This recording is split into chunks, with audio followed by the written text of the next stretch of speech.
Hello and good evening to all of our stylish fans out there in Twitch chat. Welcome back to the Demacia division here at Style Esports. The Season 13 playoffs continue tonight with an upper bracket semifinal as the Blue Death Knights get ready to take on Illinois College. Both teams, of course, are undefeated so far in the postseason, and both teams also secured a clean 2-0 over their respective opponents in the final round of the Rumble stage. One could argue that the Death Knights accomplishing this is a bit more impressive as our fourth seed got their wins over Esports Caps UQTR, the number one seed in the division. Illinois College's opponent was no slouch either, as IC dominated ERGW, the three seed, to find themselves here in the semis. Now it is time to find out if the Death Knights can continue their momentum or if Illinois College is going to teach them a thing or two. I am your humble host, Chris Crewman Newman, and I am joined for tonight's call by the terrific TDS. How are you tonight, sir? Excited, ready for some semifinal action, especially because, like you're pointing out, maybe one of the teams here not that surprising in the way that they did it, but the other one taking down a team that a lot of people were expecting to see coming in here. It's a pretty interesting story, and I want to see if they are able to replicate it coming into this match. Yeah, it's going to be really exciting to see, right? If they're going to be busting out the same sorts of strategies, or maybe they have some more curveballs up their sleeve. It certainly will be exciting to see if they can find themselves another upset here tonight. But already into the pick and ban here, TDS. You've got Vagar and Caitlyn removed so far by the Death Knights, moving quickly through it, actually. And Seraphine Neela removed by Illinois. But interesting, some of these champions that are getting removed, Nyla particularly, one that we haven't seen necessarily Yeah. be super high priority. But if you have a player that can play her to high level, I think she's similar to Samira, to the Kaisa, in the way that if you have someone that can certainly play her to a really high level or a good strategy to play with the champion, it's hard to deal with it because there's just so much that she can do that can just be so tiresome to try and deal with. So maybe that's why we're seeing from IC the ban from the Nyla here. Now, both teams opting into their top laners really early on, maybe a flex here and there, but with the talk about tanks being a little bit more high priority and all that, it's surprising that we're not seeing that being taken into account here by both teams. Yeah, just to jump off your point about the Neela there, it is the most played for the Diamond, the marksman here for the Death Understandable. Knights here in the preseason. He's got 15 games on it already, so definitely makes sense there. Top lane priority, as you say, and then the Varus locked in for Illinois, and then responded to with the Mordekaiser Syndra. So the full top side locked in for the Death Knights.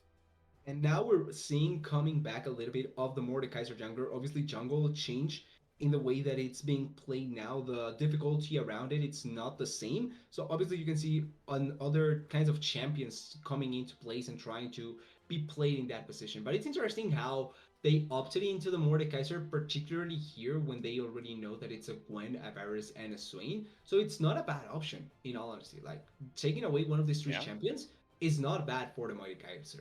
Maybe he will have a little bit of difficulty trying to reach the barriers because of the CC, but if he can reach the backline, or at least take away one of the big teamfight ultimates from the Swain or the Gwen, it can facilitate for the Aatrox and the Syndra to become menaces. Absolutely. Yeah. Well, Varus does have the range. He doesn't have any dashes, right? So if the Yep. Mordekaiser does get on top of him, he can absolutely secure that kill pretty easily. And it's been a really, really popular pick in the jungle. I hear there are some Mordekaiser jungle nerfs incoming on the next patch, but Makes hey, sense. the Death Knights, you might as well keep using it while it's broken here. So it seems like a strong pick for Cypher Soul. And then we're already done with the second phase of bans as well here at TDS. Illinois College removing the Jinx and the Sen, a couple of bot lane picks. And then the Pike and the Trundle banned away by the Death Knights. So it looks like it's going to be Viego in the jungle for Open Thy Gates. But it's a pretty interesting indicator coming in from IC that they certainly don't want to give any opportunities for Team Death Knight's bot lane to be in comfort. They are banning four bot lane champions. Obviously, Surfing can still be a flex, but the attention that is put right now towards that bot side is quite heavy in the ban phase. And I want to see what Death Knights opt into with this a huge amount of bans. Maybe they opt into something aggressive to try and answer the barriers. Maybe Ooh. they could opt into actually this could open up for Syndra bot lane. Oh, you're right. Yeah, it certainly could. They're gonna have to send either Sindre or Yone down there, one of the two. Maybe the support selection will be telling Yone when Yasuo bot lane, let's go. yeah, the wind stinkers pairing up for some some unholy action down there. But no, it will be the Amumu instead. I it's still hard to Interesting. say which one of those champions is going bot lane with the Amumu, but Exactly, it's kind of hard to know which is going down there, but there is a pretty straightforward way of playing coming in from the side of Team Dead Knights. That's yeah. precisely why I think the Renata here is actually a great pick, because you know that 4 out of these 5 champions want to dash into you. So I, Oh, I think Renata would have been amazing. But Braum also provides some disengage potential for you, and the shield value may come in quite heavily against Syndra's um, I forget the name of the R, but for Receiver's Ultimate. So it actually is unleashed not power. necessarily a bad thing. Oh, Unleash Power, yeah. I don't Yeah, know why I was thinking something weak. I think it's another scatter the ability for weak. her. That's her Yeah, E. I was Gets thinking with done. Scatter the Weak, Yeah, confusing yeah. it. But yes, the Renata would have been a great pick, but the Braum also does offer a lot in terms of disengage, as you were just saying there, TDS. So I do think it's a pretty solid pick. They do have the Swain as well, which is going to be extremely good into just these 4 melee boys that we have over here for the Death Knights, plus the Syndra. So I do think that while Death Knights do have a very coherent composition that really seems to know what it wants to do, I also believe that Illinois College has some very strong answers into that composition. Yeah, like even just touching on the Swain a little bit, and even the Gwen as well, you can pair them up as well. Those are 2 champions that the closer they are to their opponents, the easier it is for them to play out the game. And this is a composition like we've talked about from Team Death Knights that even though it has a pretty good identity and a similar functionality, because Mhm. 4 of these 5 champions want to do almost the same thing. You could even say Itzindra wants to do the same thing because she wants to be Yeah. closer so that she can get the most value out of her spheres. That means that Swain doesn't need to go out of his way to try and reach these champions. Gwen doesn't need to go out of her Hmm. way to try and reach these champions. That opens up for the team fight to be much easier for them to play out. And the fact that there's no true tanks, because I'm expecting Amu to be the support here, it means that you can actually not necessarily opt into attack speed barriers, which is still a valuable option. I mean, you can still go for turbo or anything like that. But if you want to go for poke so that you can play off of a higher range, you can still do that. There's 3 champions that you can perfectly kill with that. Okay, so we are into the in-client draft, guys. It does appear that Shrisai is going to be piloting the Yone, which I do have one additional little fact for us here. He did play the Yone in their first game against the #1 seed last week. So this is something that he has used to great success in the past, and we'll see if he's going to be able to secure another game 1 win with the Yone up against the Swain. It's a What do you? pretty interesting way to try and see it, because if it works, it's amazing. But also because you're playing off of a mage in the bot lane, you don't have that insurance policy that is an AD carry sometimes. Like I was talking about Bears being a poke champion or anything like that, but if you don't have an AD carry, which Iris is, you don't have that insurance later on. Yeah, absolutely. What do you think about that lane matchup in isolation TES? The Yone versus the Swain. It seems like, I mean, Swain, obviously, we're talking about how strong he is into the composition as a whole, but it seems like he should be reasonably good into the Yone as well individually. So I think it's a lot on the timings that you play off of as the Swain. Because Yone, whenever he gets E, he trades effectively against almost all the champions. You want to try and poke him out before he gets that value up. But Swain doesn't typically poke you off in the typical way that other mages do. He tries to poke you off with a lot of ease into W setups, or you spam your Q, but your Q needs to be set up in the right way so that you can actually don't mess up your own minions. Or if you want to just outpush, you push.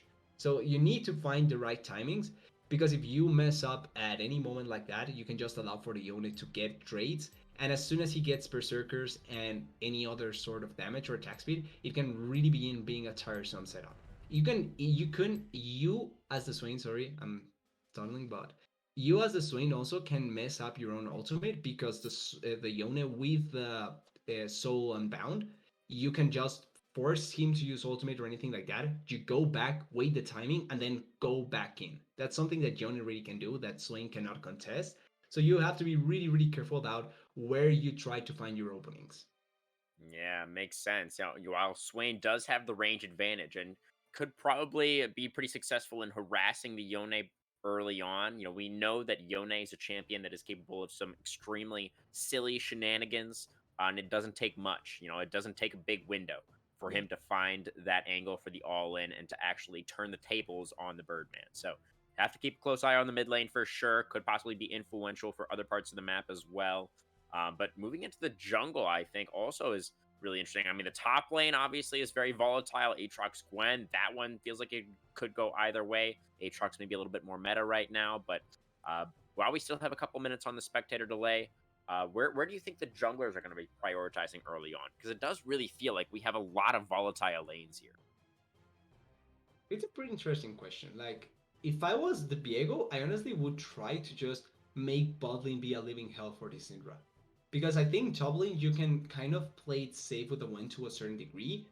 Although when Aatrox, we've seen that it's not a matchup that the Gwen really likes, so maybe that's something that they try to play with. But I honestly would just try to dogpile on top of the Syndra and make her not play the game, not be able to do anything at all. Yeah, well, we'll see if that's what Diego decides to prioritize. Do you favor one of these drafts over the other for game one, TDS? Do you have a prediction for us? Who do you think is So going to take the first game tonight? it's hard to call. I honestly love because there's certain compositions that I like and dislike in a lot of instances. But one thing that I always try to prioritize and try and make them be my favorite is when compositions have a clear idea of what they want to do. So the Yeah. fact that Team Death Knights is so straightforward and so obvious in what their approach is, it's something that I like because it doesn't mean it means that your way of winning is not the dependent on anything happening from the other side. It depends 100% on you. And if that's the case, then you can play the game much more effectively. So I think I would favor Team Death Knights just because I think that come mid game with the way that the game should play out in some ways, I think that they have it in their composition to be able to take it out. All right, folks. Well, we'll see if Team Death Knights Blue, the number 4 seed, can take down Illinois College, the number 2 seed. It's Resite on the Yone once again with a dive composition, and then Illinois College with some very nice peeling tools. Who will take the first game of tonight's semifinal? We'll find out soon. We'll be right back.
everyone. Welcome to the Rift for game number 1 of the night. We've got the Death Knights on the blue side. We've got Illinois College on the red side. And we've got a spicy level 1 here. Their ships in the night so far, TDS, as both teams are invading their opponent's bot side jungle.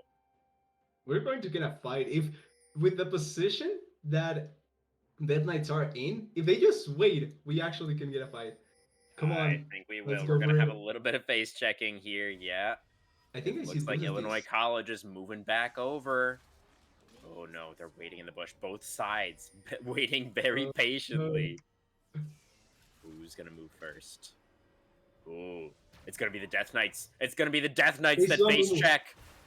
Oh man, Cyber Waifu is in trouble, and Yumumu right in front here, forced to flash away immediately. The Ignite committed as well onto Open Thy Gates. No first blood drawn just yet. No, it was a very exciting opening. It's such an interesting way to start it because both top laners go away at the end. If one of them stays, just one, I think there's a first blood at that point because you have the extra damage, and Wen also has an ignite, so it's extra damage that you get Yeah. done. But still, it's a trade of summoners for absolutely nothing on the side of IC, and they were also able to spot the Mordekaiser where he's starting, so they have full vision control and also full knowledge of the situation as of now.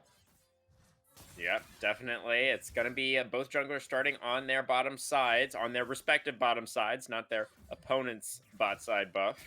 So we're going to be clearing towards this volatile top lane where Usopp is already finding some advantages against Shenzi. Very low already on the Aatrox, down to about 150 health. Both potions already used for both of these top laners as well. Oh, There's dashing ignite. forward for the snips. Close call there. Still has the Ignite on the Gwen as well, as you just mentioned a moment ago. So we're going to plant top lane at one point immediately, and it's ignite for the win and just kill the H1s. That's how it's going to end up happening. But as you You're can see, calling it? each of the lanes has control. Yep. Yeah, you're quite right. For the side of Illinois College, they have push in all 3 lanes right now, as Dice able to secure a couple of passive stacks for himself very nicely there. Going to be building up that max HP on the Swain. Nice scatter onto the Brum. Not going to be too significant. And I was expecting this to be kind of something that was going to happen yes or yes, just because you do have barriers in the bot side that typically pushes a lot of the other champions. Mid lane is range against melee, so it's kind of hard to stop him. But I Yeah. was expecting at least Aatrox and Win were going to Ooh. be able to be much more contested. Got something But very they're exciting controlling. happening up here in the top Yeah. side as the mid jungle. It's the mid top actually. Both the solo lanes have invaded Cypher Soul on his Gromp, and they're The still solo going. Now play. the jungler is here to join in the fun, and it's going to be Illinois College with the first blood onto their top lane. And this is why everything is important to note about the early stacking and the early play that they were doing. Controlling each of the waves. You have no way to respond without abandoning your wave, so you cannot willingly let it go as the Aatrox or the Yone. You don't even need the Viego to be pushing because you already have numbers advantage with the Swain and the Gwen pushing forward into the enemy jungle. And when the Viego arrives, they set it up so well so that they can actually get the kill as soon as possible. They also punish the fact that the Mordekaiser doesn't have flash, something that I think I should have mentioned early on. But because Mordekaiser has no flash, if you collapse on him from each side, he has no escape. And also look topside quickly. Viego is staying here. Yeah, Open Thy Gates is continuing to look for plays towards this top side of the map. He's going to go in onto Shenzi here. Aatrox still has the flash. Don't know if it's going to save him, though. He does have level 5. He's going to try and fight his way out of this one. He lands Q2, doesn't get the knock up, though. Q3 is not enough. And Usopp picks up his second of the game. Without even using summoners on either of the players, not even the Ignite was used. You get the kill onto the win. You get the advantage already on her. Here comes a gank on bot lane, maybe? Oh, Saber's Waifu trying to find something on the other side of the map. Lands the second bandage toss. We got Loveless stunned up for a little while. The Death's Grasp does pull him back. The Obliterate does connect, but Brom's shield blocks some of that damage, and they're not going to be able to finish him off. He's safe underneath the tower. The second scatter not going to land, and Subsidize is safe to collect the wave. Look at top lane. Again, we have the Viego coming in potentially for another gank. Oh, I'm no, not sure not they can again. pull this off just because of the health bars on the win, but they are going for it anyway. Oh, they're going for it anyway. Yeah, Open Thy Gate still hasn't based. He doesn't have items yet, and the flash for the Q3. Shenzi turns the tables on him. I don't dislike the idea. Honestly, I think that the idea is not necessarily bad. but you have to be 100% certain Oh no, because now Usopp's in trouble. He's forced to flash away from the Aatrox to just barely stay alive. it's the advantage of the kill. Oh Oh no, no, maybe now the here in scat of the bot. week connects onto Subsidized. Varus is in trouble. He does not get pulled back by the Dust Grasp. He does sidestep it, but Loveless will sacrifice himself to keep the marksman alive. He got Syndra pretty low, but not able to finish the job. Now Saber's wife. Oh, the flash for the face shield flashed away from by Doesn't matter. Dicey, but he still doesn't have Oh enough wait, health to survive. Oh, Shrisai will also fall to the turret, I think it was. yeah, yeah, It's yeah. going to be a 1-for-1 in the mid lane.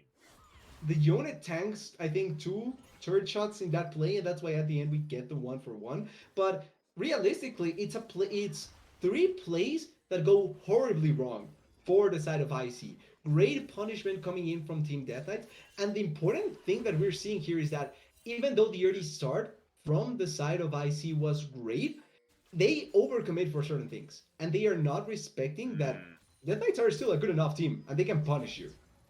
Oh yeah, I think they've definitely shown that already. You know, to be able to even get this far, but they're showing it Even to us more. here once again. Now we do Oh, have the dragon started up. Shrisai into the pit just to scout things out. It does have his body back over on the other side, and it looks like Illinois College will think better of going for that objective for now. I like that they were going to try and attempt it, but realistically, meanwhile, the Barris is not here or not even close to being a part of the fight. I think you shouldn't attempt it because in a straight up numbers advantage play, especially against this Yone that already got a kill, even if he died, he's still quite strong. So you have to be careful. I think they need to respect that a little bit more. But they also have the Swain's ultimate, so maybe that turns around some of the fights in their favor. Yeah, I mean, we've kind of already seen both sides of the sort of composition that the Death Knights have drafted, right? Because they Yeah. fell behind immediately in the laning phase because they're all melee, because they weren't able to get lane priority. Usopp gonna get pulled back here by the chains. Q3, I think, did land there. Gwen gonna be able to make it underneath the tower though. But as I was saying, and it does look like the side of Illinois College is going to be able to secure the first dragon. Teresa just doing a little bit of harassing here in the mid lane. But while they did fall behind early in the laning phase, the Death Knight's composition, when they are able to find their targets, they're so good at dogpiling in and capitalizing on these mistakes from their opponents. And it's important to notice the sort of punishments that the teams are able to pull up, right? Because we're reaching a level or levels where you need to be certain that you can pull off certain plays because the other team is going to respond to you if you're not respecting them, and if you give them an inch, they can try and take it to you. Shreesa, Ooh. I thought for a second maybe would have gone for the Fate Sealed there. We got the needlework coming out from Usopp. Not going to be able to finish off the Aatrox or anything like that. Still holding on to the World Ender for Shenzi. Both junglers Forcing on the the top side of the ultimate map out. right now. That's I honestly don't think that Usopp needed that, but oh wait. Jungler's starting to scrap a little bit now towards the Tri-Brush. Shenzi moving over, still has the ultimate. Cypher Soul does have his as well. We got the Fate Sealed under the turret. Trisai gets the solo in mid lane. And just like that, it's the Death Knights that seem to have momentum. And this is exactly what I was talking about with the Yone Swain matchup. Yes, you may have control at some point, but as soon as the Viego is the Yone is able to find it so that he can find those angles to use the soul Yeah. unbound, even if you have your ultimate, it doesn't matter because he kills you, moves out, you don't get your value, and then you pretty much just lost your ultimate. Yeah, that's pretty And your much what life. we saw. Dicey had the Demonic Ascension, but it did not matter. And now he has gone down for the Oh. second time this game. Glacial Fisher comes out, gets the knock up onto Saber Waifu. We've got the concussive blows potentially stacking, but the minion wave is in the way. And it's going to be the bot lane of Illinois College forced to back off and not commit to that play. I'm surprised that they are still trying to force fights in certain places. And also, now that with the fact that the momentum is kind of more in the favor of the Death Knights, it's going to be interesting seeing how IC responds because we're towards the point where we were talking about how effective the composition from the Death Knights can become. Like as soon as mid game hits, or as soon as mid game becomes Yeah. more prevalent, they will have a lot of team fight prowess to play with. Yeah, for sure. For sure. It is a little bit of a ticking time bomb. We haven't really touched on the scaling question yet, and maybe it still is a little bit early to begin discussing that, but Yeah. I do think maybe they're a little bit at risk as Usopp forced to run away here from the world, and the Flash Q3 again underneath the turret. Will Usopp be safe? No, he will not. as Shenzi chases him down. Aatrox picks up number 2. We've got the Herald Charge in the bot lane now. Subsidize and Loveless there to defend. It will be just the expected value from the Herald, but top lane is well and truly in favor of the Darkin. And it's such a funny development because we saw that first. Oh wait. Ooh, that was a very nice flash from the Diamond to keep himself safe, and now his jungler was in the bush for the counter engage. Open Thy Gates is here now, but he's going to get put in the Death Realm immediately in a 1v1 now with the Mordekaiser. Side with the Face Shield, not going to find the target, but Viego can't win in there. And Cypher Soul is the Lord of the Death Realm. He will retain the crown, continue to sit on the throne, and Viego finds himself in the dirt for the second time. And I was going to comment on how the top lane was won by IC at the start, and it turned now on its head because of that one kill. But it's not only the top lane, it's really every other lane with that one kill that they get completely turn around the way that the game was going in favor of the Death Knights. Because with one kill in the mid lane, now Yone is essentially freed up to try and move around, try and get as much done in other lanes. With the one kill that they got on the bot side with the help of the Mordekaiser. Oh wait, Shenzi ignited. That's Usopp flashing forward, looking for the solo kill of his own and dashing forward under the turret, and he gets the snips. It's a shutdown over to Usopp, and he picks up his third. And just as you were saying it, TDS, Usopp makes you a liar. It's all on the kills. Everyone wants to just go for the kills. And I like that at least Usopp is able to pull it off with the Ignite advantage. Obviously, he can try and force it so that the healing from the Aatrox is not enough. But I'm not sure if that will matter as a whole right now. Because now you're winning bot side. You have the Syndra that can push pretty effectively. And you still have this Yone that is quite strong. So even with that solo kill coming in, I'm not sure if that changes the tide in any way. Well, we'll see as things continue to play out. It is Hydra completed for Shenzi on the Aatrox, so he is going to continue to be a bit of a menace up there towards the top side. We do have our second dragon spawning onto the rift momentarily. Will be a cloud for our second dragon. It was at the side of Illinois College that were able to pick up the first. It would be pretty big for them if they could start stacking those up. Both top laners towards the top side, neither one with TP, so it would potentially be a 4v4 down here in the bot side. River, it's breaking out right now. Open Thy Gate's going to start things off this time, but Saber's wife who flashes in for the double curse, and now Viego forced to ult over the wall to try and keep himself safe. It's Dicey forced to flash away as well, and Illinois College on the retreat, but over the wall comes Subsidized with the Chain of Corruption into the piercing arrow, and he picks off the opponent's bot side carry. Now it's the side of the Death Knights that are forced to retreat. They're down a man. Scatter not going to connect over the wall with the stolen Syndra. Looks like the Dragon's going to be started up now. Jungler still alive for the side of the Death Knights. Don't know if he wants to try and contest this one low. Looks like it will be the two Dragons going over to Illinois. More than likely, in a fight that was looking like it was going to be so good for the side of the Death Knights, it's over staying from Diamond and a really good pullback from the Swain to set up the kill. If that doesn't happen, I think that they gain control over the Dragon and they can even take it. Because Swain without ultimate, Viego had to run away, and then Varus is not really able to reach to certain places, although we see another fight. We're coming out, the top laners going at it once again. Usopp dashing forward, he has the execute damage on the Aatrox. 4-1, now he had his own mythic completed there. The Riftmaker was enough to get the job done, and Shenzi is going down once again. There are some reinforcements coming towards the top side as now Usopp could be in trouble. He's going to get put in the Death Realm by Cypher Soul. The mace comes down, is dodged away from by the Gwen. Death's Grasp misses as well. Finally, Cypher Soul gets the passive. He's 3 levels down, but he does have his jungler as he exits the Death Realm, and they will be able to make the 2v1 happen and take out the Gwen. There was a slight moment where I actually thought that the Gwen could actually win that. But there is numbers advantage. They get the win, but it's a 1-for-1 in the overall context. Gwen still gets the solo kill. And the fact that the rest of the map has been able to stabilize a little bit better, get those two dragons, which, yes, the side of Death Knights can still get those dragons, the next couple of dragons, so it's not necessarily that bad.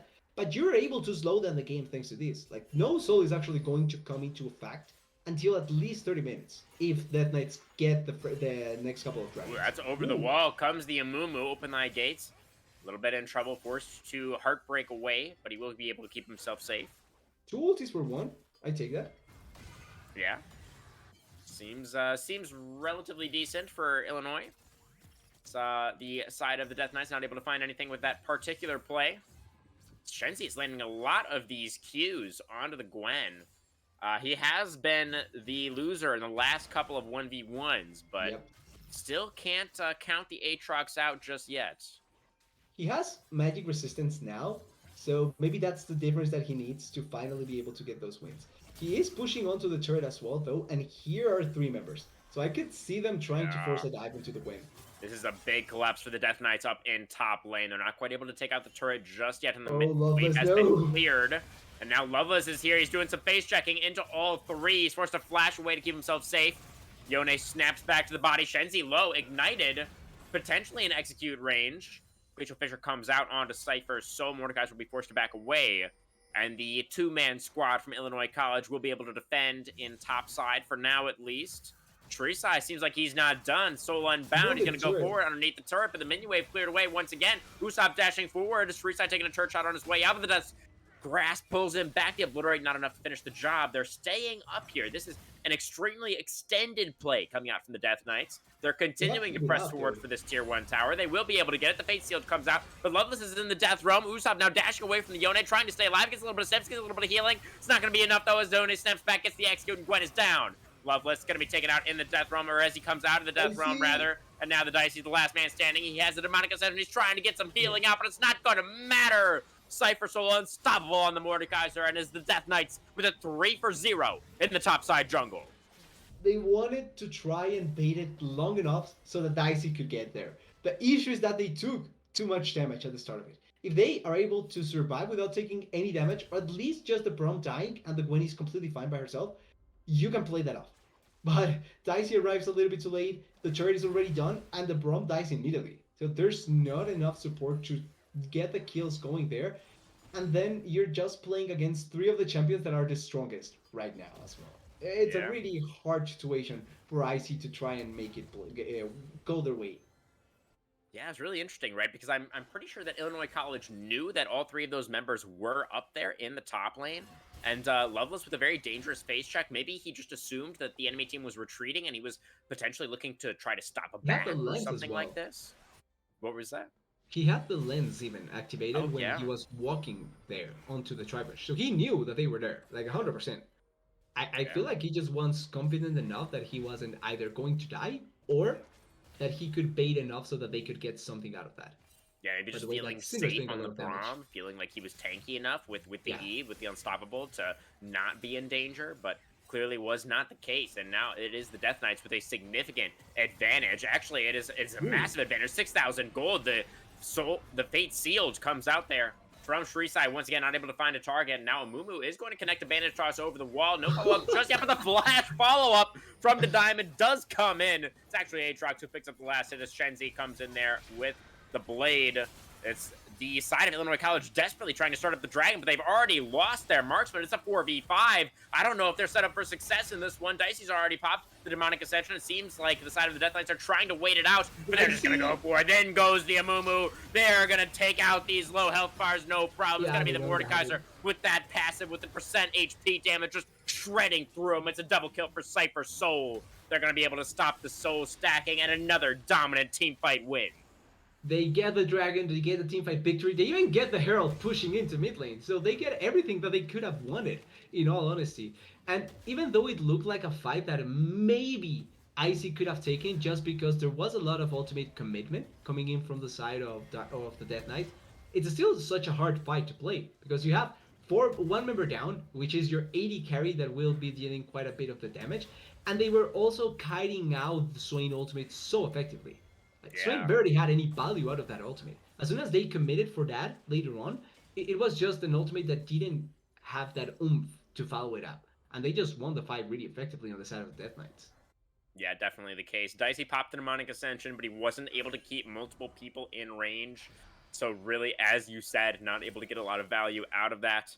And, you know, as I was just noticing right before that fight broke out, the side of the Death Knights actually had a massive gold lead before that fight even happens. And they're really able to make great use of that and just pretty much crushed Illinois College in that fight. It was huge before. It's even better now because they're close to that 10k gold lead mark. Even before the 20-minute mark, they were already doing quite well.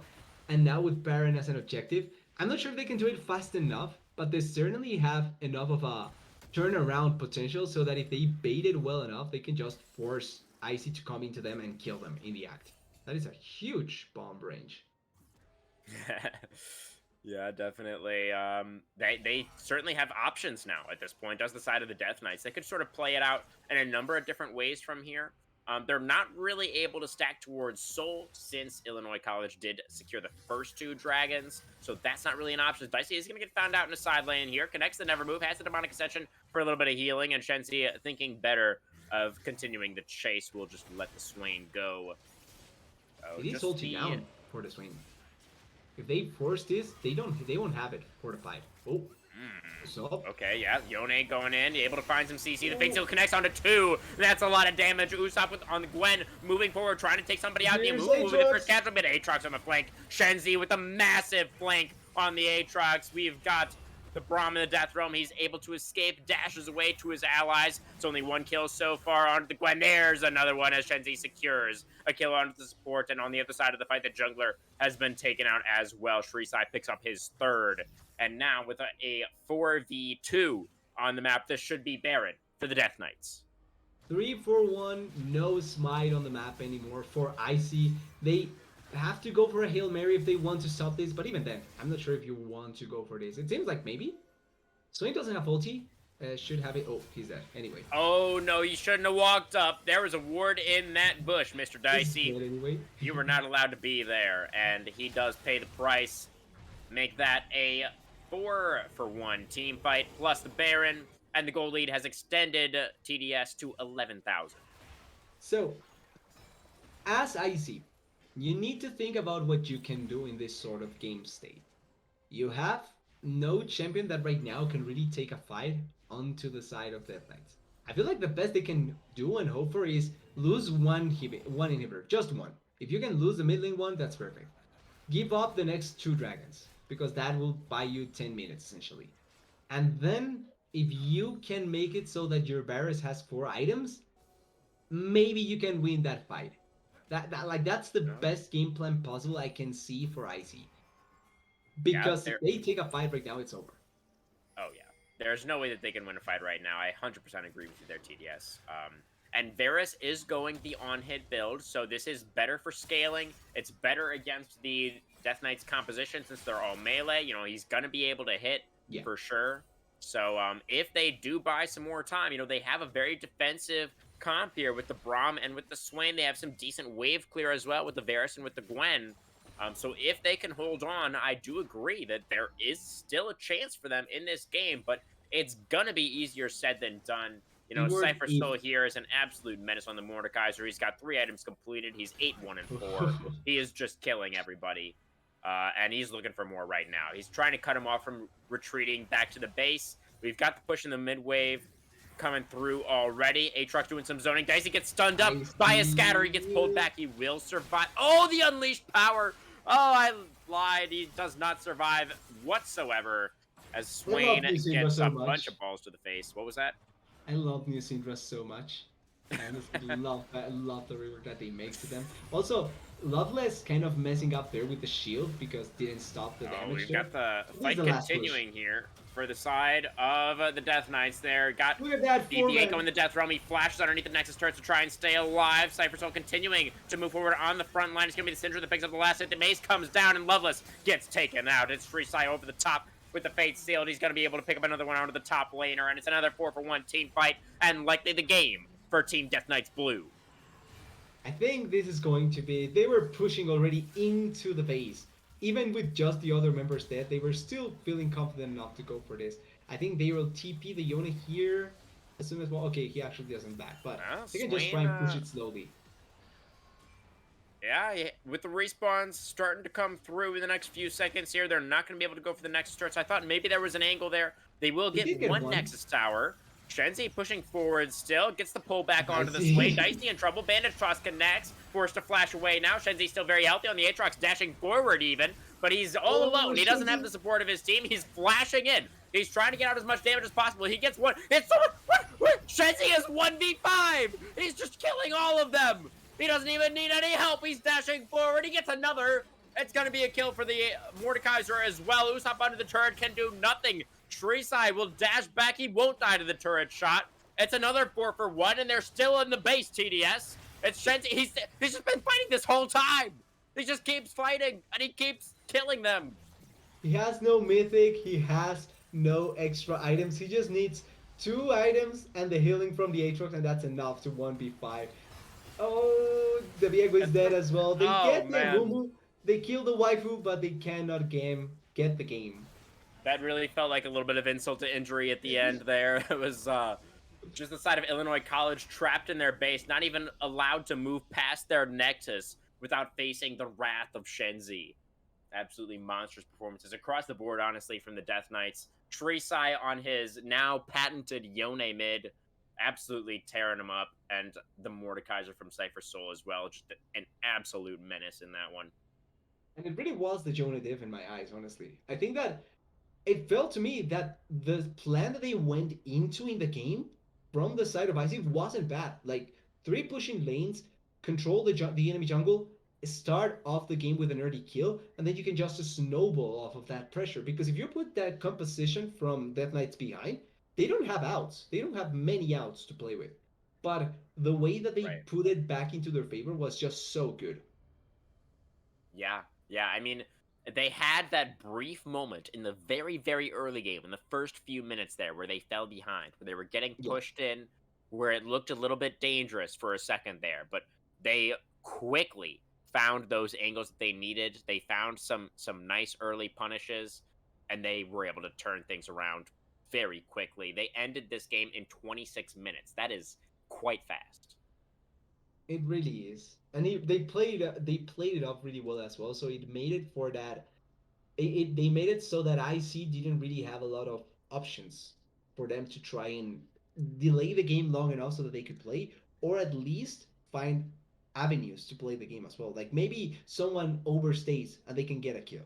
Like they didn't find those opportunities at any point. Yeah. Yeah, you're absolutely right there, TDS. But with that dominant game one win from Team Death Knights Blue, who would you look towards as maybe your MVP of that first game? Who do you think was doing the most heavy lifting? So Cypher Soul went kind of under the radar in a way that he played the jungle. He even was losing the jungle at the start of it, but he pulled himself back really well, or pulled himself out of it really well. But I will stay with Sursai. I think that the Yone was so high value in this game, not only with the ultimate value, but as soon as he got control of the mid lane, he impacted the rest of the map. He didn't just stay there. He tried to make it so that the other lanes could have his impact as well, and he did such a good job. Absolutely the case. We will be going to a quick break before game two, guys, but don't go anywhere. We will be back with the continuation of tonight's semifinal right after this.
All right, everybody, welcome back. We are getting ready for our Game 2 draft tonight between Illinois College and Team Death Knights Blue. Illinois College, as the higher seed, had side selection in Game 1 as well. They selected red side. Red side did not work out for them, TDS, and they will now try blue side instead. What do you make of this decision? So I understand why they're opting now into the blue side. Makes sense because you do want to try and have priority in some of the picks that you won. So all in all, I understand why they are opting into that. And I think that it can actually end up working effectively. If they are able to get the good picks. It's all of that. Like they need to be able to get those picks. But also now we're seeing the bans that are happening. So maybe this forces Death Knights to opt into a different kind of plan. Especially with no mage in the bot lane. Yeah, definitely. We'll have to see what kind of adaptations there are in the bans. It looks like Illinois College will ban away Shrisai's Yone. So I believe this is a very familiar pattern as to the last match played by the Death Knights. Shrisai plays Yone game 1, gets banned game 2. This is all making some sense to us. We do have the Syndra ban as well. So they also found the Syndra to be a pretty big problem, TDS. How much of a problem though? Like I still think that they could have Disagree. managed it. It's just that I understand why they did it, but at the same time, I feel like Yone was much more of an issue than the rest. Mordekaiser though, it's a good takeaway, and you can still flex it, so maybe that works out as well. So this does mean that Illinois College had to leave up the Seraphine and the Neela, were the bans Yep. that they sacrificed to make the Yone and the Syndra go away. So it will be the Mordekaiser first pick. So they will deny that one from Cypher Soul by taking it away as first pick. So they've denied 3 of the champions now that the Death Knights piloted in the previous game. The Death Knights will be able to secure the Aatrox once again for Shenzi. So 4 of the 5 champions that the Death Knights played in the previous game, we've already seen now in the Game 2 draft. They have the Udyr as well, and now the Fiora into the Aatrox, the Heimerdinger likely in the support position, and then the Seraphine to match it. Still flex potential. IC still has places where they can send these champions. The Fiora, though, one of the differences from the previous game, especially because it was banned away, but Death Knights, if I'm not wrong. So now actually being able to try and take it to the Aatrox, I feel it should be a really, not a really good matchup, but a good matchup against the Aatrox, and one that if you're able to not only outplay it, but win it, you can just force so much pressure on the side. So I think the Fiora is going to be interesting. Focusing Sure. on the bans though, it's still a lot of bot lane focus, and no Nyla ban either, even though it was open for ban in the True. second phase. True. Yes, they did not ban away the Neela even in the second phase there. They give that one over to the Diamond again. His most played thus far in the preseason. This is something that he seems to be very comfortable on. And now we have to see the bot lane match for Subsidized. It was the Varus last game. Varus, not an option this time around, was banned away in this second phase, excuse me. And this time he will look towards the Jinx. The Jinx was banned away as well in the previous game, if I'm not wrong. So opting And into a yes, hyper indeed. carry, I think it's not a bad option. I'm not sure how effective it's going to be against the Nyla and namely Seraphine as well potentially. I don't know how well the matchup goes, but in idea, Jinx Renata having the extra range should be better to deal with champions like Nyla that have lower range compared to other AD carries. So in idea, I think that it can work out. The important part here is that Heimerdinger is mid lane. It's not Heimerdinger support. Yeah, absolutely right there. It is the Renata paired up alongside the Jinx in the bot lane and the Heimerdinger going into the mid. Now the R5 counterpick for the Death Knights is going to be the No. Yuumi. The Cat makes an appearance here in the semifinals. Going to be paired up alongside the Neela, and that means that the Seraphine also will not be support and will also be matching the Donger in the mid lane. This is such an interesting composition by Death Knights because it still follows the same pattern that the previous composition had, where True. you go in and you play off of going in. Because even though Seraphine doesn't want to go in, she has the tools to allow you to go in. You have the Yuumi that will stay on top of everyone else. And then Nyla, Udyr, and Aatrox will go in. They don't have a problem with that. And against so many squishy champions, if you as the Mordekaiser don't take away the right champion at the right moment, especially with the Yuumi on top of them, you may just end up allowing your team to get destroyed. And I think Team Death Knights also has the scaling advantage because of the Seraphine and the Yumi.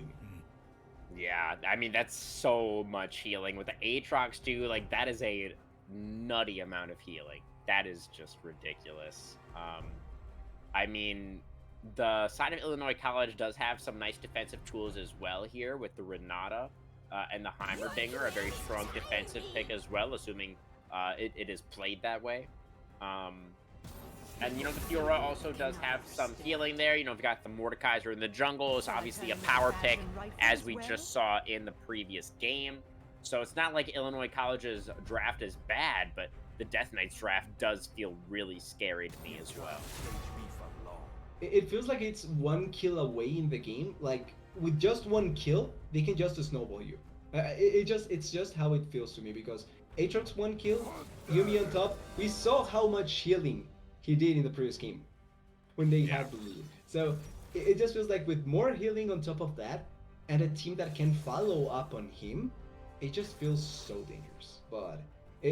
it's a lot on what they can achieve. I think that IC performed really well in the early stages of the previous game, and if they can get that early advantage, but this time not fumble it the way that they did in some of the instances, I think they can still try and take the game because one thing that their comp does have is control. Like they can control certain areas so well thanks to the turrets from the Heimerdinger and also the Renata ultimate. So as long as they can get the control of certain areas and they have the first move into certain places, they can mess up Team Death Knights a lot. Yeah, definitely. That is a distinct possibility. Just so everybody knows, the side of Illinois College is on the blue side for this game. Let me see if I can correct the graphic for you all. It says on the stream that Death Knights is still blue side. Okay, it looks like maybe I fixed it. So hopefully that is going to be remaining fixed in game as well. But yes, definitely, I think the zone control is really strong for the side of Illinois College in this one. If they do play things out properly, if they don't fall too behind early, then I do think they have a strong chance of being able to combat, this really strong dive comp that the Death Knights have once again put together for themselves. But that is really the key is not falling behind early, right? They were able to find a very small advantage for themselves in the first few minutes of the laning phase in the previous game, but that game ended in 26 minutes and they were not the ones who won. Like they were not able to hold on to that advantage for very long. So Yeah. if we take a look at our lanes here, I kind of want to start in the mid lane once again. Heimerdinger versus Seraphine. What do you make of this? Which side of that lane do you expect to have priority early on? I feel like Hamer should be good enough because Seraphine early on, she can try and get some pushes going her way, but you really are not in the same way as the Heimerdinger, where he can just perma push with the turrets, and you really don't have that same answering power from the Seraphine. So you need. I feel like it's not for now.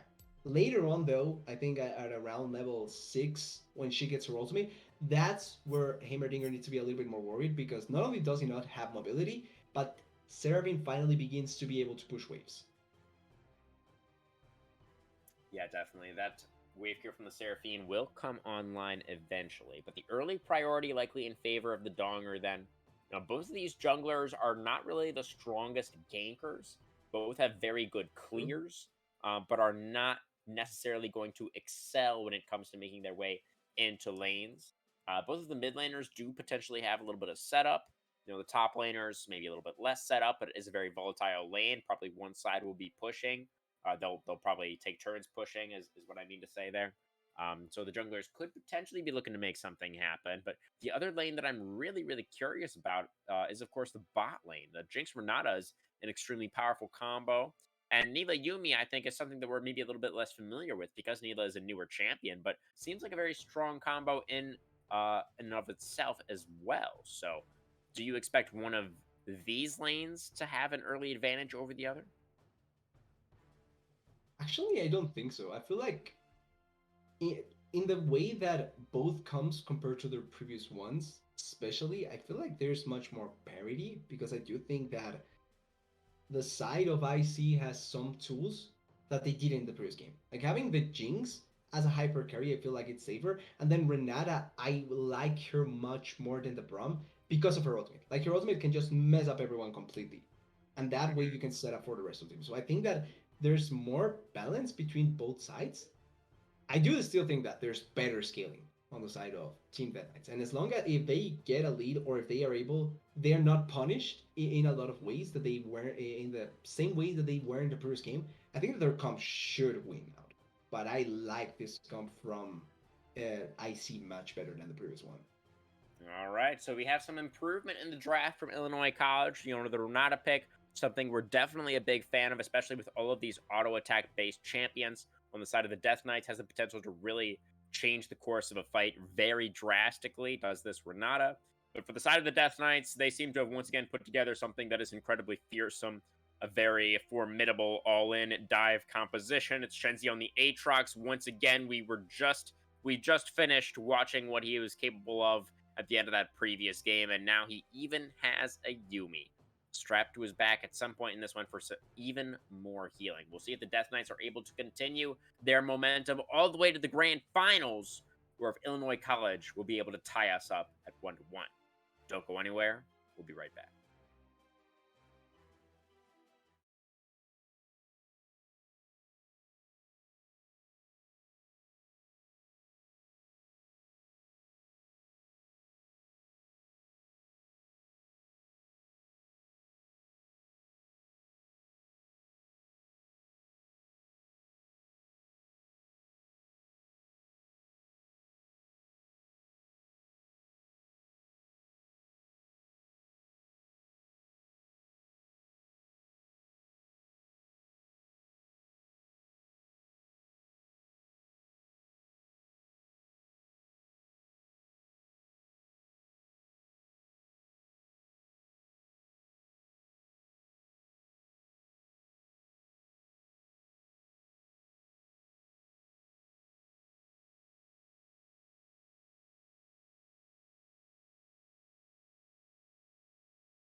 Hello again, Style fans. Welcome back. We are on to the Rift for game number 2 of the night. We have our sides swapped this time around as Illinois College moves over to the blue side to try and change things up, and Team Death Knights Blue moves over to red to try to keep things going. We've got a much calmer opening to our second game here, TDS. We've got a little bit of a 5-point from both sides. Yeah, there's no fight, there's no weird things happening. It's just keeping it cool and trying not to give any windows. And I think it makes sense with their compositions. It's not like they have anything to force stuns early on. Like maybe the Udyr, and that's about it on the side of Death Knights. Yeah, definitely not really powerful level 1 compositions or anything like that. So I do agree. It makes sense to not really go for anything. Not wanting to do like an unfortunate face check and just throw away Yeah. your game on something silly like that. So nice comb opening for us here in game 2. Will be once again a bot side start for both junglers as they path towards the top side, which again looks to be pretty volatile. Although both the Fiora and the Aatrox have taken the teleport as opposed to the ignite. There's no ignite this time around for Usopp, but I think it makes sense. Like last game, it wasn't that game changing when you think about it. Aatrox still was a menace anyway, Mm-hmm. and the lack of teleport sometimes made it so that Wen had to be first to a play, which opened up side lane for the Aatrox. It forced Yeah. Swain to be the one responding to the Aatrox as well. So I think this time around, having this teleport is a much better option.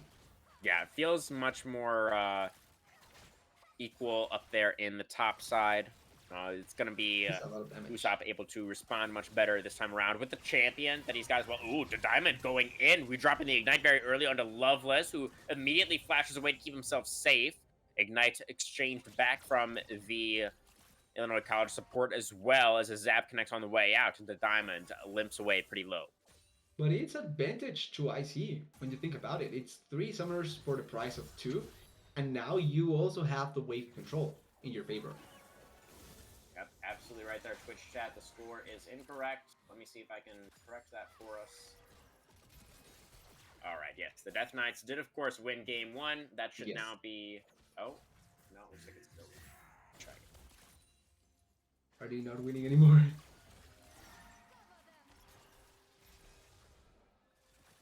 Okay, there we go. Hey, we did it! Go Perfect. Crewman! He figured out how to be a producer. Let's go. Okay. So, where are we?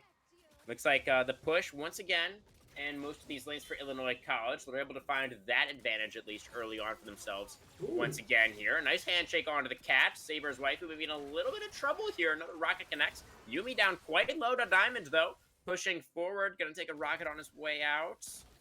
Yumi's pretty low mana, so not going to be able to provide too many more zoomies before going back to base.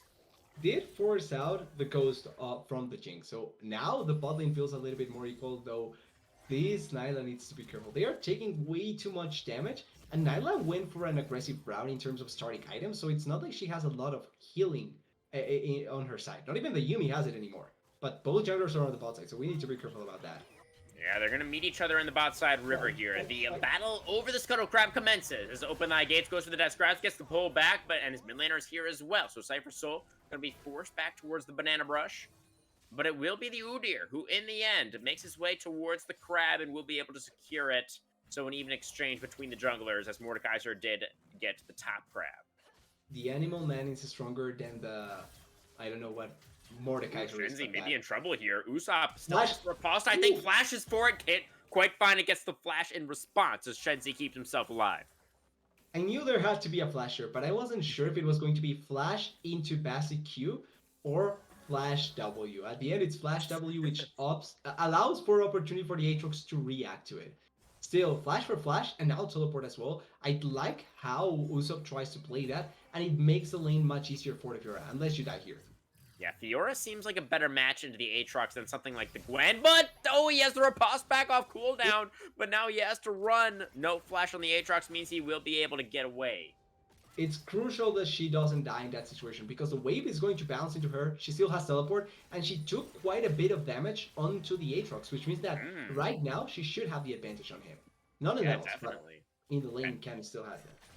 That's the dream for top laners, right? Is being able to get that trunk on your opponent before you go for the base TP, so that you do have that health advantage when you come back to lane. So Usopp playing it out well so far, even in CS right now, but has a wave to collect for himself, and look at that itemization for the Fiora. Executioner's Calling, first item.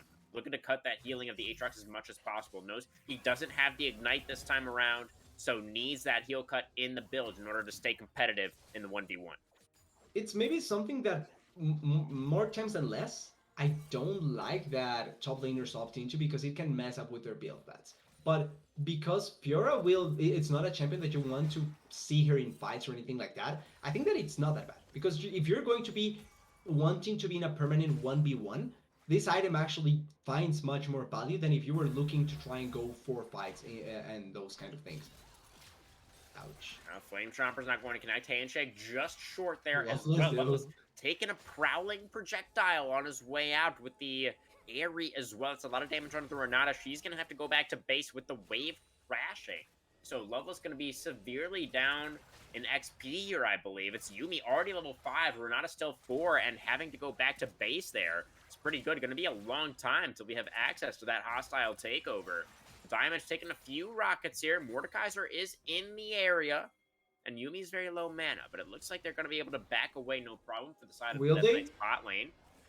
Okay, they are. They are. You had me worried for a second there, TDS. I must say. It's trauma coming in from junglers actually committing. As somebody who is usually the jungler, then I shouldn't really have been as scared there as I was, but I don't know. I guess I've been playing some more bot lane recently. Fair enough. I'm not a bot laner either, so I don't know why I feel fear for them. Actually, I'm glad if they die. Go for it, please. Come on, Mordekaiser, get him! Exactly. Or Udyr. You can go for that too. Yeah, well, we are potentially getting a dragon right now, TDS, actually. As the Infernal, I believe, has been started up by Cypher Soul on the Udyr, and yes, there it goes. He is going to be able to pick that one up. 7.5 minutes, so decently fast first dragon for the Death Knights. But comparatively, I don't know why I say comparatively, but the previous game had much more kills this time around. Maybe we get one right now, as I was thinking about that. Ooh, oh, yeah, Loveless gonna get pulled back by the Needle Ultimate, and there is the first blood for the Diamond, the Death Knight's blue AD carry. So, Caster Curse is supposed to be when you make something happen that you didn't want to happen. But I think everyone wants to see kills happening, so I'm going to call this a Caster Blessing. Okay, yeah, I mean, I'm down to roll with that. You blessed the Diamonds. I think that's a very reasonable thing to say. As Shenzi does take a little bit of damage over the wall there. Herald is alive now. We're just past 8 minutes, so this is another objective on the map to consider, but Cypher Soul's already made his way up towards that top side, so he's potentially in the area to go for a contest. Heimerdinger will be able to find the priority in the mid lane as he desperately pushes in the wave here. Teresa able to get a decent amount of clearing back. So you can be the best pusher in the game, but if you're against... Oh, wait a second, bot lane is final fighting. chapter coming out. Loveless potentially in trouble. Still not level 6 on the Renata. Has the bailout, but not going to be able to get the reset. It's Neela picking up her second now as the Encore comes out. And it's going to be Shrisai setting it up with the Seraphine. It's another kill going over, but the jungler was traded back on the side of the Death Knights as Illinois College picks that one up. Subsidized all by himself in the bot lane, able to keep himself safe for now. It is a 2-for-1 across map, actually in favor of Illinois College.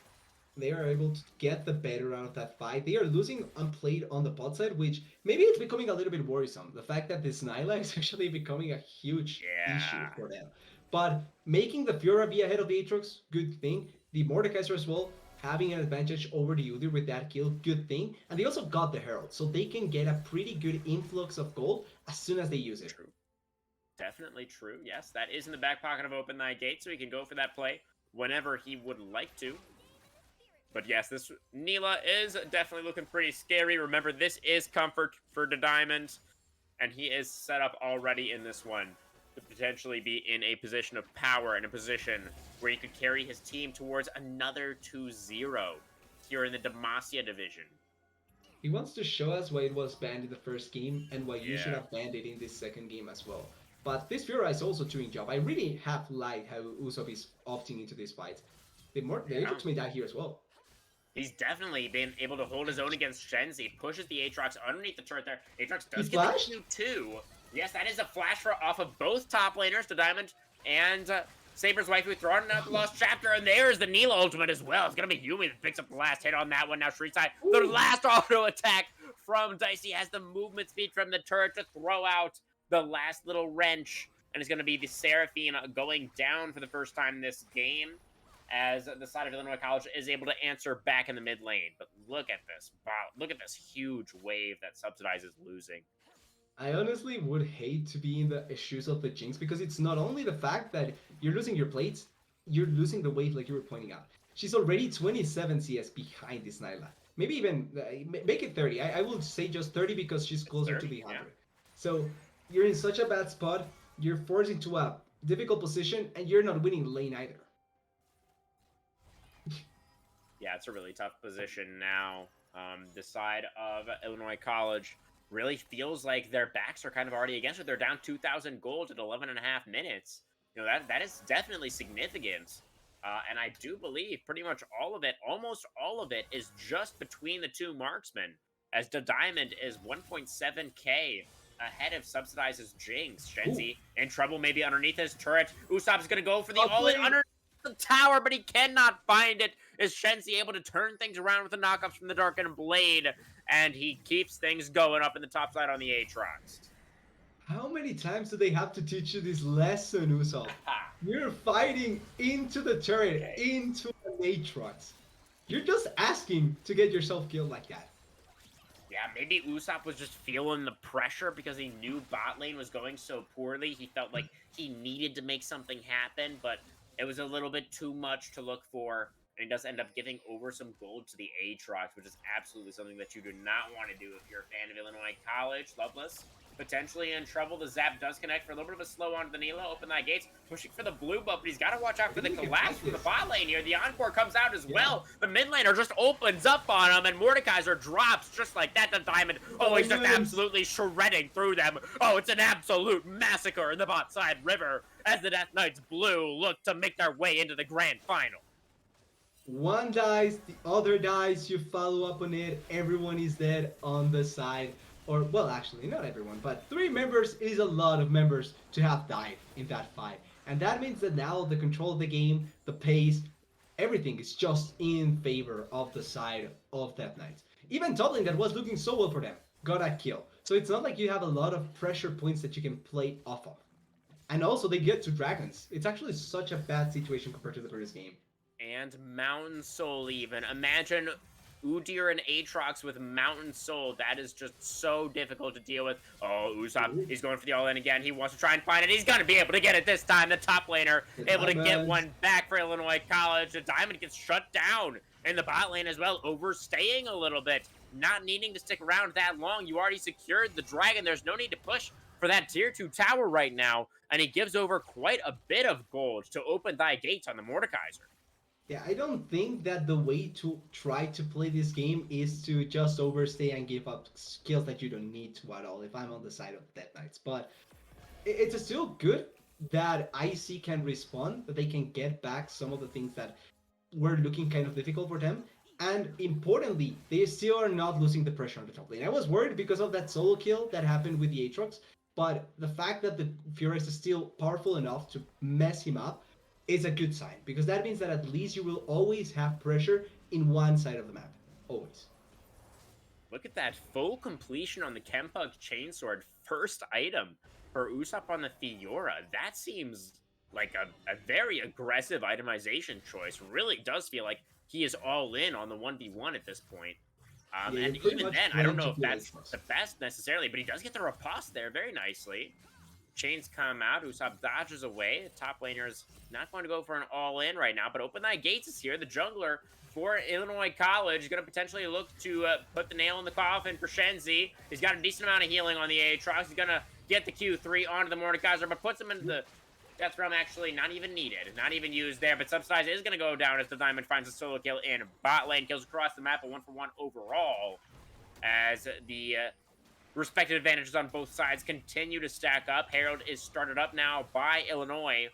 Looking to secure this one Cypher Soul in the area, though. Udyr looking to make his way in towards the Baron Pit to contest the objective. He has the Yuumi on his back. He's got a lot of support from the Seraphine as well. Death's Grasp comes in. Final Chapter comes out. The Encore doesn't connect on anybody, but Cypher Soul does take out the mid laner. Here he has the Prowler. Prowler's Claw Udyr. He's flying in there. Oh, but the Hostile Takeover does a decent amount of work, but he's able to take out the jungler as well, the Yuumi now. It's just the Here's supports Aatrox, against though. the Fiora, but Shenzi makes his way in. The Aatrox has arrived, and he should be able to help them tidy things up here in the topside river. Usopp doing the absolute best that he possibly can, but his absolute best is absolutely not good enough, as Subsidize has respawned just to go down to the Nila once again. It's a 4-for-1 across the map as the Death Knights take complete control over Game 2. Subsidize lasted a good 10 seconds before dying again. Really bad, really unlucky for him, but on the top side, the play to go for the Herald, I don't think it's a bad idea. I think that getting that to try and push the issue and try and get gold back into your favor is nice. But the fight was so well forced by the side of Death Knights, the Heimerdinger dies immediately, so he gets no value. And then even though the Fury is super strong, the other members die quickly, and there's no way to answer back in that way for the side of Icy. Yeah, it just wasn't really happening for them. It was like from the very beginning of that fight, it felt like it was in favor of the Death Knights, and they were able to follow through very well on that one. You know, Cypher Soul, the Prowler's Claw, the full damage Udyr is an interesting choice. I mean, I feel like there's plenty of damage from the Nila and from the Aatrox. Like, just a little bit of tankiness probably would have gone a long way, but the Prowler's Claw certainly seemed like it paid some dividends for him in that one, as he was able to go flying in there and do all the damage that was necessary to lock down that fight for the side of the Death Knights. The Diamond now finding his way into the top lane. Going to go for this all in on Usopp, who throws out the Lost Chapter, does get the stun with the riposte, but it just doesn't matter as the Diamond throws out the whip and is able to get the kill. It's Dicey now going for the Empowered Turret to try and outplay Shenzi here on the Aatrox, but he's just so strong. He has so much healing. He's going to go flying in there with the flash, with the World Ender. The Death Rocket not going to be enough because of the healing he was able to get from the takedown. And Shenzi finds another. He did have to flash though, so I if I was Icy, I would still take it as a win because I made you flash. Okay, Mordekaiser going to try to find a play now. Open that gate. He's going to try and do something with this pick. He saw what Cypher Soul could do last game. He's going to go for a play onto the AD carry here. The Diamond, though, is extremely strong. Is he going to be able to outplay this one? He goes for the dash through. He goes for the ultimate, and he gets the solo kill. Nila is the true lord of the Death Realm, and he's got his cat back on his back. And now he's ready to go. He's even able to take on Usopp. All challengers are welcome here for the Diamond. He dashes forward once again. He's looking for another kill. The Prowling Projectile connects. It's going to be the Diamond moving forward, and he gets another. It's going to be 2 more kills for the Nila. 8-1 now for the Diamond. The Dragon secured as well. It is going to be Mountain Soul Point locked down as the Death Knights continue to press their advantage. We were worried about the Nyla, how strong she was becoming, how deadly it was looking like, and our worries were proven true. Because the Nyla is just destroying everyone that appears in front of her. Mordekaiser cannot stand in front of her, the Fiora cannot stand in front of her, and this is in part because of the itemization. Because yes, even though you do have some heal cut for the Nyla and all that, and the Yuumi as well, wait a sec, Nyla maybe at place here again. Yeah, maybe it's a Rebel. Nope, not the case. Oh, just putting the Death Realm. Yeah, there is the shutdown. He's going to go over to Usopp on the Fiora, and now it's the side of Death Knight's forced to make a hasty retreat. The hostile takeover not going to quite connect, and Usopp is forced to back away as well. So it's just the 1 kill, but it is a big one. That is a huge shutdown that went over to Usopp on the Fiora. Loveless, yeah, trying to get some vision, trying to get a little bit of information for the team, but just overstepping a little bit and is going to get cleaned up as well. So does make that a 1-for-1. Usopp now has the riposte, able to keep himself safe, get under the tower. Yeah, and talking a little bit about the Nyla, because they did get the kill, like you were pointing out, they did get a pretty big shutdown. It doesn't go into the Jinx though, which I think that's the primary target that you want to give this goal to. And Nyla still will be quite strong. But talking a little bit about the Fiora, because I feel like the biggest issue right now is the fact that Fiora committed so heavily to fighting this Aatrox with this itemization that since now it's becoming a game where you need to stop the enemy team as a whole, Fiora is not going to find that value with a chain pong, with a Chemtech chainsaw, yeah. So yeah, it just feels like it's hard. Like she's going to heal cut the Yuumi and the Seraphine, but then you don't have damage anyway. Oh, wow. It's the T1 Baron. It's going to be the side of the Death Knights just going for it. At 20 minutes, the Baron is spun onto the Rift, and that means it is a target to be taken down. They're able to secure it extraordinarily easily. Open thy gates, now in trouble. This Oh, they're is just gonna run him over. They're just gonna run him over here, TDS. Open thy gates is in the death realm. He's trying to take some down Shrisai with him, but the Seraphine just playing ring around the mountain rock. Very Ooh. easily done there for the mid laner. And Subsidize almost gets one shot down there in the bot lane as well. Bot side of the map, I should say. As the Baron plus 2 kills, But they Death get a Knight's looking to put bounty. the finishing touches on this one. A bounty. I think that's at least some good gold that they can get back because they desperately need it. They desperately need that. Oh, Loveless. Over the I wall, think he's dead. Loveless is potentially in danger again here. Oh, he's He, fine. It's okay. he is able to make his way out of the infernal chains. So he survives for now. Neela made her way into the bot lane to be able to stop that push from Usopp's Fiora. Neela more than a match for the Fiora at this point. She's so strong with the 3 items completed.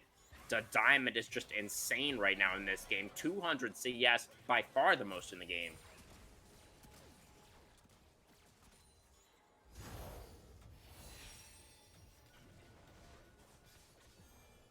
It's the side of Illinois College trying to push back into their top side jungle, trying to find themselves some vision, trying to find anything, really, that they can use to try and claw their way back into this one, but they're not going to be able to find it just yet.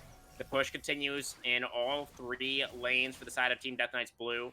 Diamond continuing to shove things up down here towards the bottom side. They have just 1.5 minutes on their Mountain Soul. This should be an easily won fight for them. They're up 9,000 gold. Sorry, excuse me, 11,000 gold again for the Death Knights at 22 minutes. They're just so far ahead. They are super strong. I don't know what's happening to my voice. Wait. Okay, I think it's fine. It's just the excitement from watching the Death Knights just run over with the Nyla. Yeah, I mean, it's been a really dominant performance from the Diamond for sure. And honestly, there's really seems like there hasn't been too many other stories this game. Like, there was top lane was pretty back and forth. You know, it was Shenzi able to get a solo kill for himself, and Usopp fighting back, able to get a couple more on the Fiora.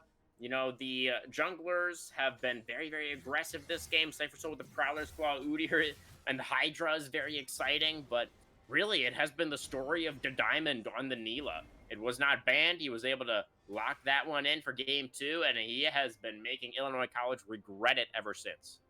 And it's kind of funny that it's not like they didn't have 2 chances to ban. Like, they had first rotation and second ban rotation to ban it. And they still didn't. They said, we can play against it. But so far, it's not the case. There it is. The dragon going to spawn right now. It's going to die quite soon. And we were talking about the Aatrox and the Udyr that were going to get that soul. I'm not scared of the Nyla getting that soul because I think that with a Uni on top of her, she will be unkillable.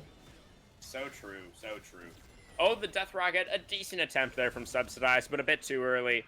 Cypher Soul is easily going to be able to smite that one away. And it is the Mountain Soul. Look at that double Hydra on the top jungle for the Death Knights.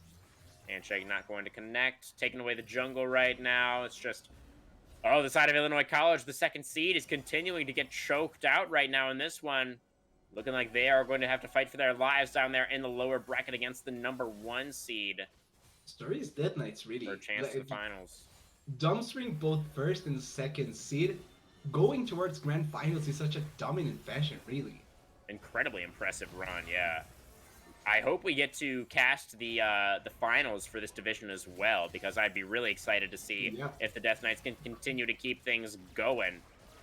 So they're pushing. You know, it's not over just yet. The Nexus hasn't exploded, but they've destroyed the Tier 3 tower. Oh, there comes the final shot. Oh, that's the thing. They're going to run him over again. The Encore connects onto 1. They immediately delete the mid laner. It was over. It was over. I was correct to call it when I did. The hostile takeover comes out, but it's far too late to mean anything at all. The inhibitor will drop. 3 kills already secured. And this game has been over for a while, I think, TDS. Are they looking to kill the Renata as well? And Loveless is dead. Insult added to the injury once again. Usopp with the last stand. A respectable attempt, but there was absolutely nothing that he could do. The Nexus turrets fall. The Nexus will drop as Team Death Knights Blue punch their ticket to the grand finals in the Demacian division. And what a way to do it. Like, such a dominant performance. There were hiccups here and there, but as soon as they get a grip of the game, They don't give it up at all. They barely gave any breathing room in both games to the side of Icy, and that just goes to show how well the Team Dead Knights not only played it but coordinated with each other to make it so that there's no opportunity at all. Yeah, absolutely.